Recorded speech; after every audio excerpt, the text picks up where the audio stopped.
Assalamu alaikum. Today the Arabic lesson is very important. النهاردة الدرس العربي مهم قوي. How can I say this sentence in Arabic? I want to study Arabic every day because I am in Egypt now. The verb to study in Arabic is يدرس Egypt مصر now دلوقتي every day كل يوم the sentence is I want to study Arabic every day because I am in Egypt now. I will say this sentence from I until we, from أنا until إحنا. أنا عايز أدرس عربي كل يوم عشان أنا في مصر دلوقتي.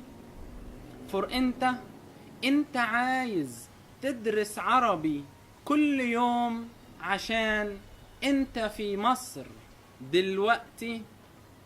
for أنت عايزة تدرسي عربي كل يوم عشان أنت في مصر دلوقتي. for أنتوا عايزين تدرسوا عربي كل يوم عشان أنتوا في مصر دلوقتي.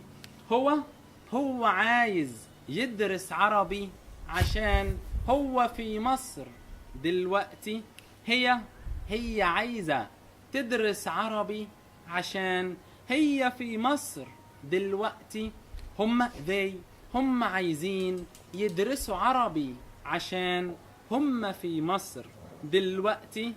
for احنا عايزين ندرس عربي عشان احنا في مصر دلوقتي. I really hope you enjoy this Arabic lesson. علي جمال هرجادة Egypt. مع السلامة. ألف باء تاء ثاء جيم حاء خاء دال ذال راء زاي سين شين صاد ضاد طاء عين غين فاء قاف كاف لام ميم نون هاء واو ياء.